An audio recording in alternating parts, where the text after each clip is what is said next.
한 주간 잘 지내셨죠? 네, 옆에 계시는 분들하고 인사 나누겠습니다. 하나님이 우리를 부르셨습니다. 네, 하나님이 우리를 부르실 때 그냥 부르지 아니하시고 이유가 있어서 부르십니다.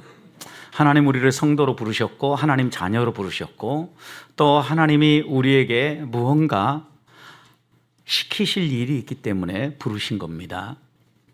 그래서 부르심의 이유가 있고 하나님은 부르신 하나님의 백성들이 하나님이 어떤 분인가를 드러내며 우리 각자에게 주신 사명을 완수하며 살기를 원하십니다. 여러분, 그런데 생각해 보십시오. 하나님이 우리를 부르신 목적이 각 사람마다 다양하고 여러 가지 사명이 각자에게 주어지지만 결국 이 모든 말씀들을 하나로 종합해 본다면 하나님은 우리가 하나님의 백성답게 살기를 원하십니다. 하나님이 시키는 일을 하며 하나님이 당부하시는 말씀들을 나누며 우리가 이 땅 가운데에서 하나님의 백성의 자질이 무엇인지, 하나님 백성은 어떻게 생각하고 하나님 백성은 어떻게 사는지를 보여주며 살기 원한다라는 겁니다. 그렇다면 하나님의 백성다운 삶이 어디에서 흘러나오겠습니까? 하나님, 우리를 부르신 그 하나님과 친밀하게 교제하고 하나님을 예배하고 하나님을 바라보면서 우리 안에 그 하나님이 원하시는 삶이 나온다라는 겁니다. 그런 점에서 예배는 우리가 항상 지켜내야 될 가장 소중한 신앙의 행위 가운데 하나입니다. 우리의 예배가 무너지면 하나님과의 교제가 소원해지게 되고 하나님의 말씀이 우리의 마음속에서 서서히 사라지기 때문에 하나님을 닮은 모습은 당연히 무너진다라는 겁니다. 며칠 전이었습니다. TV에서 동물농장 프로그램이었는데 그날은 한 젊은 신혼부부 같아요. 한 아저씨가 예초기를 가지고 열심히 풀밭을 이렇게 정리하다가 이제 탯줄도 마르지 않은 야생 고라니 한 마리를 양육하는 이야기였습니다. 탯줄도 마르지 않았기 때문에 그냥 놔두면 죽을 수 있겠구나 생각을 해서 이 고라니를 데려다가 우유를 먹입니다.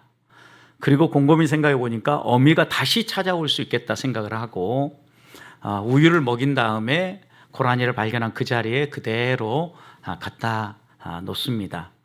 3일 동안 이 일을 반복하며 기다렸음에도 불구하고 어미가 와서 새끼를 데려가지 않는 걸 보면서 이 고라니를 길러야 되겠다라고 생각을 하고 약 한 달 동안 집에서 지극정성으로 이 고라니를 키웁니다. 한 달 키우면서 생각을 해보니까 고라니는 집에서 평생 기를 수 없는 동물이라는 걸 생각을 하고 얘를 어디에서 길러야 될까 생각을 해보니까 우유는 먹이지만 그 들판에 풀밭에 이 고라니를 키워야 되겠다라고 생각을 합니다. 그래서 이 고라니와 교감을 하는데 이름을 붙여줍니다. 란이라고.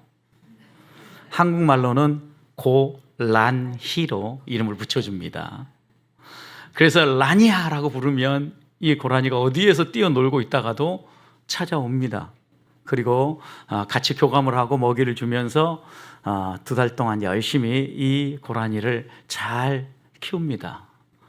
여러분, 그런데 언젠가는 이 고라니와 헤어져야 된다는 것을 이 주인은 알았기 때문에 고라니가 자연으로 자연스럽게 돌아갈 수 있도록 이런 양육 방식을 선택한 겁니다. 아니라 다를까 3달 정도 되었을 때 아무리 라니를 불러도 오지 않습니다. 자연으로 돌아간 겁니다. 한 동물학자는 이 내용에 나와서 첨언을 하면서 자신이 여러 사람들, 고라니를 어린 시절에 이렇게 발견해서 우유를 먹이며 길러낸 여러 사람들을 봤는데 이분처럼 교과서적으로 잘 양육한 사람 처음 봤다라는 겁니다. 고라니가 야생성을 살리면서 자연스럽게 자연에 적응하고 무언가 바스락거리는 소리가 나면 위험을 감지하고 자신의 몸을 숨기고 자신의 몸을 드러내야 될 때만 드러내는 이런 야생성이 살아나도록 제대로 양육했다라는 겁니다. 그런 이 3달 후에는 완전히 자연으로 돌아가고 더 이상 사람의 품 안에서 크지 않았던 겁니다. 이 프로그램을 보면서 한 가지 생각한 게 있습니다. 이 사람은 고라니가 어떤 존재인가를 알고 고라니의 그 특징, 고라니의 DNA라 할 수 있죠. 그 야생성이 잘 살아날 수 있도록 양육을 했구나 라는 생각을 하면서 잠시 그런 생각을 했습니다. 우리도 하나님의 백성으로 이 땅을 살아가는데 하나님 백성의 DNA가 살아나도록 살지 않으면 하나님 백성답게 못 살겠구나라는 생각입니다. 여러분, 고라니를 여러 사람들이 이제까지 길렀지만 이 고라니를 정말 사랑하고 아낀다고 품에 안고 또 손으로 만져주고 터칭을 하고 교감을 하면서 우유를 먹이며 열심히 집안에 키운 사람들은요, 아무리 고라니를 떠나보내려고 해도 얘네들이 떠나지 않는 겁니다. 집안에 머물고 자신이 어떤 존재인가 본질을 잃어버린 겁니다. 고라니는 집안에서 키울 수 있는 애완 동물이 아닙니다, 여러분. 잠시 부모하고 떨어졌다 할지라도 그는 다시 자연으로 돌아가야 할 존재입니다. 여러분, 우리 그리스도인들도 아담의 범죄로 말미암아 손상되어진 하나님 형상 때문에 하나님과 아무런 관계없이 우리 마음대로 살아갔지만 우리가 적어도 예수 그리스도를 개인의 구주로 만나고 또 하나님 앞에 거듭난 하나님의 백성이라면 그 손상된 하나님의 형상이 회복되도록 하나님 앞에서 우리의 삶을 살아야 된다는 겁니다. 여러분, 이 고라니를 막 사랑한다고 안고 우유만 주고 열심히 키운 사람들은요, 고라니를 자연으로 돌려보내지 못합니다.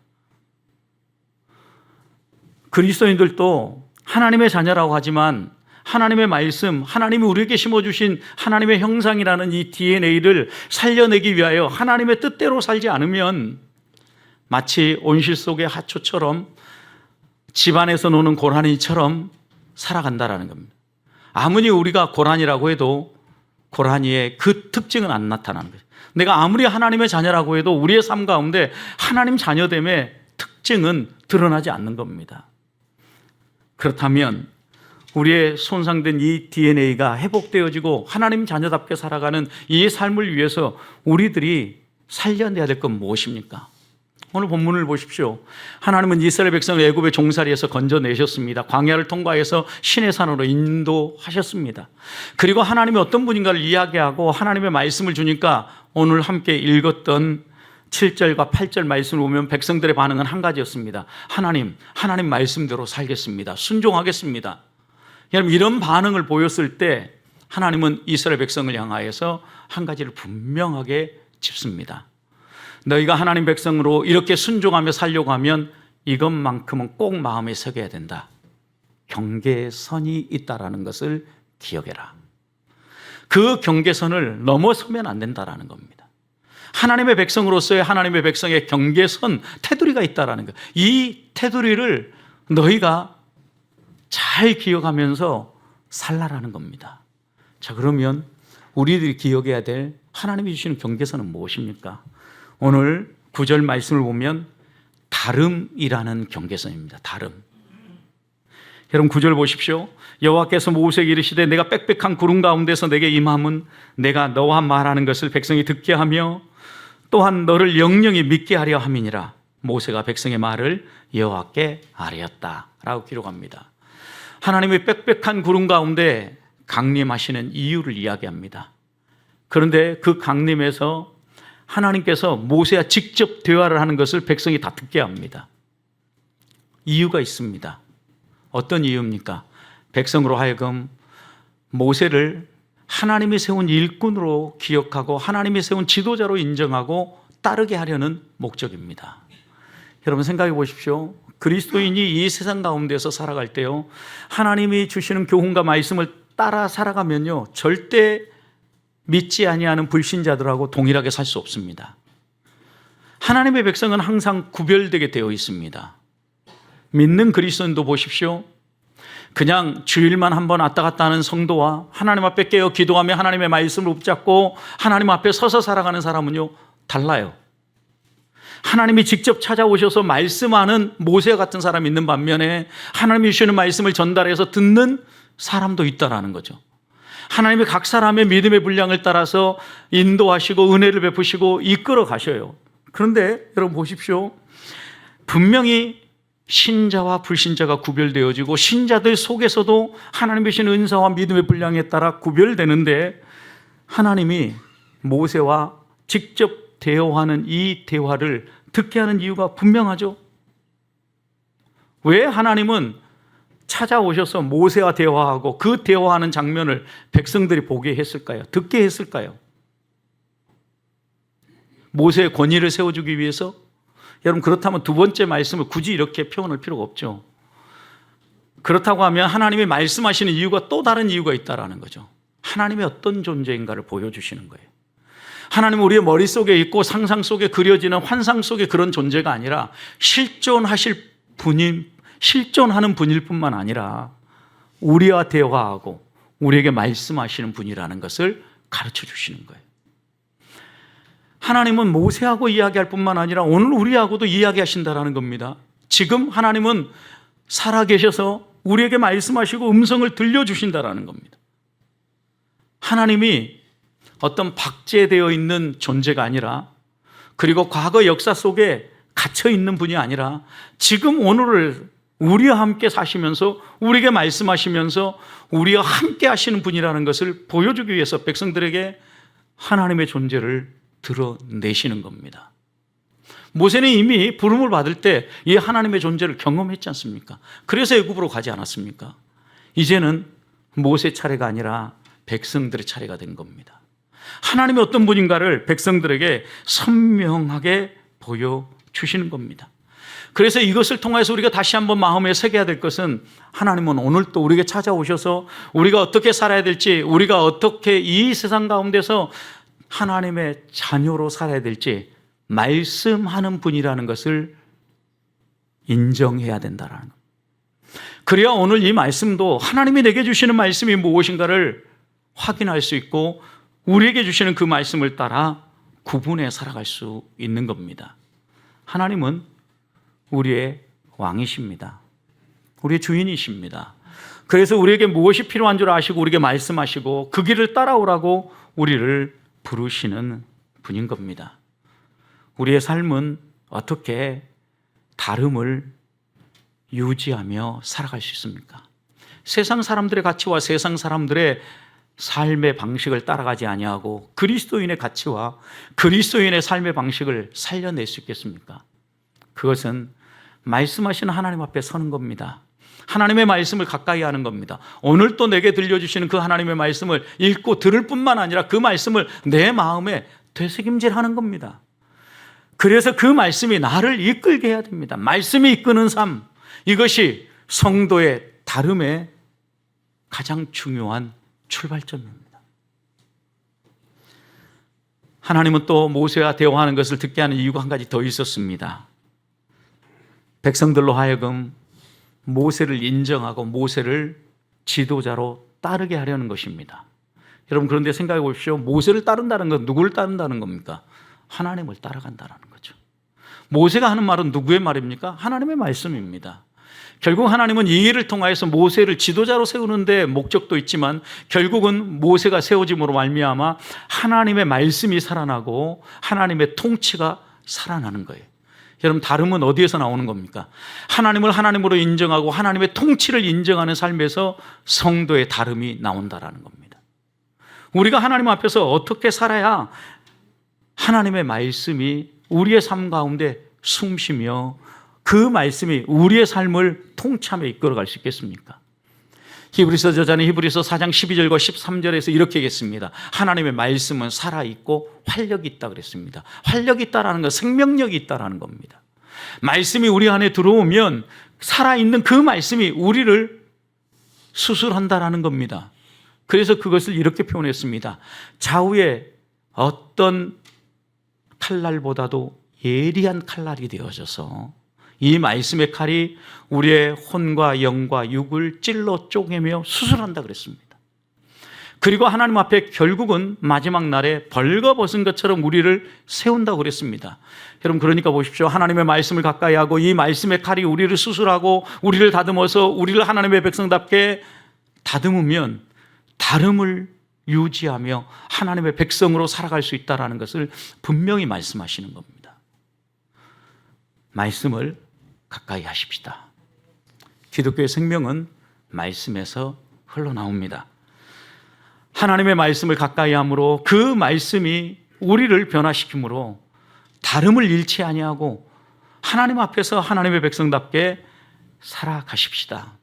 그래야만 우리가 이 경계선 안에서 세상 사람들이 야, 저 사람들은 하나님과 대화하는 사람이야, 하나님의 말씀을 따라 다른 원리를 가지고 살아가는 사람이야 라고 인정하게 되어지고 우리를 또 하나님의 백성의 면모를 회복할 수 있을 겁니다. 이 믿음을 가지고 하나님 앞에서 다름을 지켜가는 성도들이 되시기를 축복합니다. 두 번째 우리가 지켜야 될 경계가 있다고 하면 두 번째 선은 깨끗함입니다. 깨끗함. 10절을 보십시오. 여호와께서 모세에게 이르시되 너는 백성에게 와서 오늘과 내일 그들을 성결하게 하며 그들의 옷을 빨게 하고 준비하여 셋째 날을 기다리게 하라. 이는 셋째 날 나 여호와가 온 백성의 목전에서 시내 산에 강림할 것이다. 하나님이 이스라엘 백성을 만나러 오는데 만나기 전에 준비하게 만듭니다. 무엇을 준비하게 만듭니까? 성결을 준비하게 만듭니다. 깨끗하게 하라는 거예요. 그런데 깨끗함이 어디에서부터 시작합니까, 여러분? 어디에서? 옷을 빨라고 합니다. 옷을 빨라고. 성결하게 하라 라고 얘기하는데 옷을 빨라고 이야기를 합니다. 사람은 입은 옷에 따라서 행동이 달라지기도 한다고 합니다. 깨끗하게 옷을 입고 준비하고 그 옷을 입고 가면요, 내 마음도 달라지고 생각도 달라지고 행동도 조심합니다. 여러분, 어떤 특별한 연주회라든가 잔치에 초대받으면 어떻습니까? 어떤 옷을 입고 갈까? 어떤 옷이 격에 맞을까 생각하죠? 오늘의 드레스 코드는 무엇인가? 이거 생각하면서 여러분 옷을 골라 입지 않습니까? 그리고 그 옷을 입으면 그 장소에 어울리게 행동하는 거죠. 여러분, 근데 생각해 보십시오. 예배하러 나올 때, 하나님을 만나러 나올 때 옷을 빨고 옷을 준비하고 입고 나와 보십시오. 하나님을 예배하는 자리에 앉아서 어떻게 합니까? 이 옷을 빨면서 준비할 때 어떤 마음으로 준비하고 입고 왔는가 생각하면서 우리의 자세, 우리의 행동도 달라지는 거죠. 여러분, 그러니까 하나님 앞에서 준비하는 이걸 통해서 우리의 마음, 우리의 내면도 성결하게 준비되며 다듬어져 가는 겁니다. 가끔 우리는 우리의 내면만 깨끗하면 된다라고 생각을 해서 겉모양을 아무렇게나 해도 된다라고 생각을 합니다. 분명히 중심이 중요한 건 사실입니다. 그런데 우리 중심은요, 겉모습에 지대한 영향을 받습니다. 그래서 옷을 깨끗하게 빠는 이 일을 통하여서 우리가 깨끗해야 됨을 다시 한번 생각하고 하나님 앞에 나아갈 때 먼저 우리의 마음의 성결을 준비하게 하는 겁니다. 요한계시록 19장의 말씀을 보면 하나님은 우리를 하나님의 나라로 천국으로 데려가는데 하나님의 백성들에게 옷을 입혀준다 그랬습니다. 그 옷이 어떤 옷이냐면 깨끗하고 빛나는 세마포 옷이라고 그랬습니다. 여러분, 성도는 깨끗하고 빛나는 세마포 옷을 입어야 돼요. 근데 이 깨끗하고 빛나는 세마포 옷을 계시록 19장 8절 말씀을 보면 이렇게 얘기했습니다. 이 세마포 옷은 성도들의 옳은 행실이라. 여러분, 우리가 옷을 빨아서 깨끗하게 입으면서 그 다음 우리의 생각 가운데, 우리의 삶 가운데 나는 깨끗하고 옳은 행실이 있는가 돌아보게 된다는 거죠. 그러니까 우리의 겉모습을 다듬고 우리의 내면도 함께 다듬어 가게 되는 겁니다. 성결의 삶은 우리의 겉모습과 우리의 내면까지 하나님 앞에서 돌아보면서 깨끗하게 준비하는 겁니다. 우리의 속마음을 가장 깨끗하게 하는 방법은 무엇입니까? 요한일서 1장 9절 말씀을 보면 하나님 앞에 나아가서 우리의 죄를 자복하고 회개하고 하나님께 용서를 구하면 양털보다 흰 눈보다 더 희게 깨끗하게 씻어 주시리라 약속하셨던 겁니다. 결국 옷을 빨면서 우리의 마음의 성결을 준비하고 우리의 마음의 성결과 함께 회개의 고백을 통하여 깨끗함을 유지하는 겁니다. 여러분, 그런데 여기 한 가지 더 생각할 게 있습니다. 하나님은 성결하게 해라 라고 이야기하고 난 다음에 바로 와서 만나 주신 게 아니라 첫째 날, 둘째 날 성결을 준비하고 셋째 날 너희를 만나러 오겠다라고 얘기를 합니다. 이틀 동안 준비하게 하는 겁니다. 여러분, 이 이틀의 준비를 통하여 셋째 날을 기다리게 하는 거죠. 마치 우리가 주일날 하나님을 만날 걸 기대하면서 앞에 있는 한 날, 두 날을, 주말을 하나님 앞에서 다시 한번 한 주간의 삶을 돌아보면서 마음 준비도 하고 옷도 준비하고 여러 가지 준비하는 것처럼 셋째 날, 하나님 만나는 날을 준비하라는 거예요. 여러분, 이 말씀을 통해서 하나님 우리에게 또 하나 교훈하는 게 있습니다. 너희는 너희의 24시간이라는 이 시간을 어떻게 사용하고 있느냐라는 거죠. 하나님을 만나기 전에 너희의 시간을 어떻게 쓰고 있는가 돌아보라는 거예요. 이 준비하는 이틀 동안에 하나님을 바라보면서 하나님을 만날 생각을 하면서 준비하라는 거죠. 옷도 빨고 그다음에 여러 가지 준비를 하는데 어떤 사람은 빠르게 막 준비하는 사람도 있지만 어떤 사람은 좀 더디 준비할 수도 있지 않습니까? 하나님이 이 모든 걸 생각하면서 이 이틀 동안에 너희가 옷도 빨고 마음도 성결하게 하고 하나님 앞에서 너희 자신을 살펴서 하나님 만날 준비를 하라는 겁니다. 사랑하는 성도 여러분, 하나님 우리에게 이 24시간 시간을 주셨을 때 이 시간을 가지고 우리의 먹고 살고 우리의 필요를 채우는 데만 쓰라고 주신 건 아니에요. 이 시간이 어디에 사용되어야 된다는 거예요. 우리 자신을 살피고 성결하게 준비할 뿐만 아니라 하나님이 부르신 부름의 소명을 이루기 위해서도 이 시간을 써야 된다라는 겁니다. 하나님은 우리가 이렇게 준비하고 하나님 나라와 하나님 영광을 위해서 사용하는 이 시간들을 통하여 우리의 나머지 시간도 거룩해지기를 원하는 거죠. 하나님을 위해서 우리가 이 시간을 사용하여 쓰다 보면 나의 필요와 나의 여러 가지 가정의 여러 필요를 위해서 일하는 것, 이것이 무엇을 위한 일인가 살아나기 시작합니다. 단순히 입에 풀칠하기 위해서 일하는 게 아닙니다. 먹고 살기 위해서 일하는 게 아니죠. 우리가 하나님의 영광을 드러내고 하나님 우리에게 맡겨주신 사명을 감당하기 위해서 우리 가족이 건강해야 되고 다른 사람에게 손 벌리지 않고 베풀 수 있는 자리에 서기 위해서 우리가 이렇게 땀을 흘린다라는 분명한 이유가 살아나는 겁니다. 그리고 하나님이 내 삶의 주인이라는 걸 인정하면 그 다음에 이 모든 것을 내 뜻대로 내 마음대로 쓰는 것이 아니라 하나님이 원하는 일에 쓸 준비가 되어지는 겁니다. 여러분, 이렇게 되어질 때 우리의 삶에 성결이라는 선이 살아나는 겁니다. 성도는 성결해야 합니다. 우리의 겉모습이 성결이 드러나야 되고 우리의 마음의 성결이 드러나야 되고 우리가 가지고 있는 시간의 성결함이 구별되게 나타나야 합니다. 한 주간 어떻게 이것을 살려낼 수 있을까? 하나님이 주시는 말씀을 마음에 새기십시다. 그리고 우리의 삶 가운데 이런 성결의 선이 살아날 수 있도록 한 주를 살아가는 성도들이 되시기를 축복합니다. 세 번째 마지막 선은요, 하나님을 만나는 선입니다. 오늘 12절을 보십시오. 백성을 위하여 주의 경계를 정하고 이르기를 너희는 삼가 산에 오르거나 그 경계에 침범하지 말지니 산을 침범하는 자는 반드시 죽임을 당하리라. 셋째 날 하나님은 신의 산에 강림하시겠다고 약속했어요. 그런데 그 강림하시는 하나님을 만나기 위해서 백성들마다 좀 더 가까이 가서 보기를 원하는 사람이 있고 또 멀찍이 떨어져서 보기 원하는 사람들도 있을 겁니다. 그런데 하나님은 만남의 선을 정해 주십니다. 산 경계를 넘어오지 말라라는 거예요. 산 주위 사면에 선을 딱 정하고 이 선 안으로 들어오면 안 된다. 만남의 선을 그어주신 겁니다.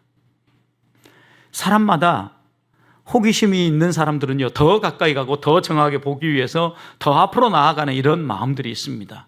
여러분, 그런데 하나님은 그런 호기심의 대상이 아닙니다. 예배의 대상입니다. 하나님이 주시는 말씀을 따라서 예배를 드려야 되는 것입니다. 여러분, 실제로 이스라엘 백성이 하나님과의 관계 속에서 이 선을 지키지 못하고 큰 어려움을 겪은 예들이 많이 있습니다. 엘리 제사장 시절 블레셋과의 싸움이 시작되어졌습니다. 싸움을 이기려고 하면 하나님이 나가서 싸워주신다라고 생각했기 때문에 그들은 법궤를 가지고 나와서 싸웁니다. 결과는 대패입니다. 법궤를 빼앗겼습니다. 이 법궤를 블레셋 사람들이 사로잡아서 갑니다. 자신들의 신 전에 하나님의 법궤를 가둡니다. 여러분, 근데 어떤 일이 벌어집니까? 다곤 신전의 신들이 다 넘어집니다. 팔이 부러집니다. 목이 부러집니다.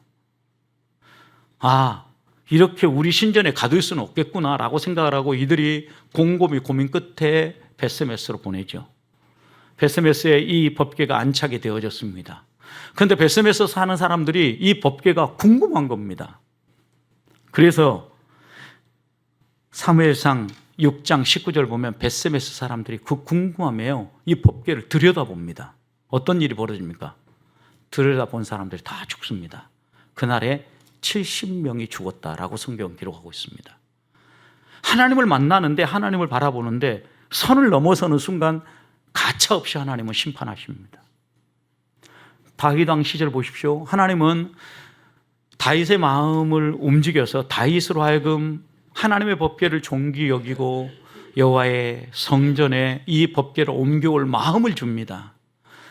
다윗이 그 법궤를 옮겨와야 되겠다고 생각을 하는데 어떻게 하면 안전하게 그리고 빠르게 옮겨올 수 있을까를 생각한 것 같습니다. 새 수레를 만듭니다.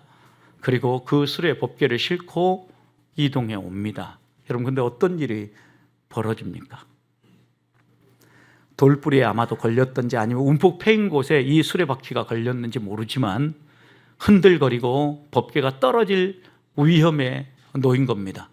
수행원이었던 우사가 법궤를 존중히 여기고 법궤를 지켜야 되겠다는 마음으로 붙잡습니다. 하나님은 그 자리에서 즉시 이 우사를 칩니다. 우리는 많은 효율을 생각하고 어떻게 하면 더 효과적으로 이 모든 걸 할 수 있을까를 생각하며 우리의 방식을 동원할 때가 많죠. 번번이 그러면 이렇게 실패해요. 다윗은 깨닫고 그 법궤를 다윗성으로 데려오지 않고 오벳 에돔의 집에 보관합니다. 3개월 동안 이곳에 머뭅니다. 그런데 사무엘하 6장 11절 역대상 13장 14절 보면 오벳 에돔의 집에 3개월 동안 법궤가 있는 동안 하나님이 이 오벳 에돔의 집과 여기에 소유와 사람들에게 복을 주십니다. 복을. 여러분, 어떤 사람은요 하나님의 치심을 받고 죽었어요. 그런데 어떤 사람은요 하나님의 법궤가 함께 있으므로 어떤 일이 벌어져요? 가정과 그리고 사람들에게 하나님이 함께 하신 증거, 복이 임해요. 무슨 차이입니까? 선을 지킨 겁니다. 하나님을 만나는 선이 있어요, 여러분. 그 하나님을 만나는 선을 넘어서는 순간 이런 문제들이 일어난다는 겁니다. 법궤는 호기심의 대상이 아니라, 하나님은 호기심의 대상이 아니라 하나님은 내가 승부를 걸고 또 거래를 할 대상이 아니라 하나님은요 예배의 대상입니다. 우리는 하나님을 만날 때 이 선을 잊지 말아야 합니다. 하나님은 우리의 창조주고 우리는 그의 피조물이에요. 하나님은 우리의 예배의 대상이고 우리는 예배자예요. 여러분, 그런데 우리가 얼마나 이걸 무너뜨리며 사는지 보십시오. 하나님 앞에 나아가서 기도하는데요, 하나님을 내가 움직입니다. 하나님, 이때까지 이거 필요하니까 이때까지 주십시오예요. 하나님의 뜻은 저기 가 있고 내가 하나님을 움직여요. 이미 선을 넘어서는 거예요. 또 어떤 분은요 하나님도 까불면 자기한테 죽는다고 얘기합니다. 이건 선을 넘어도 한참 넘어서는 거죠. 선을 안 지켜요. 그리고 여러분, 우리들도 생각해 보십시오. 어떤 일이 벌어지면 하나님의 이름을 들먹이면서 누구에게 막 자기 마음대로 얘기해요. 자기가 하나님인 것처럼. 이미 선을 넘어서는 거예요. 우리의 삶 가운데 하나님의 선을, 하나님과의 만남에 이 선을 넘어서는 행위들이 얼마나 많은지 몰라요. 우리 성도들 가운데 가장 많이 우리가 실수하고 넘어지는 이 선은요 기도의 선이에요. 기도의 선. 하나님은 우리의 종이 아닙니다. 하나님은 우리의 창조주이십니다. 알라딘의 요술 램프처럼 우리가 열심히 비비면 딱 알리바바가 나타나가지고 주인님 뭘 해드릴까요? 이렇게 이야기하는 게 아니에요, 여러분. 우리는 하나님 앞에 기도할 때 마치 이런 것처럼 하나님 앞에 당연히 우리의 필요를 요구하고 하나님 이렇게 해 주셔야 된다라고 절반은 협박을 합니다. 선을 넘어서는 순간 여러분 죽는다라는 걸 알아야 합니다. 그렇게 한번 선을 넘어서면요 그 다음에 계속 선을 넘어섭니다. 지난 주간 가족이 잠깐 모여서 식사할 일이 있어서 식사하면서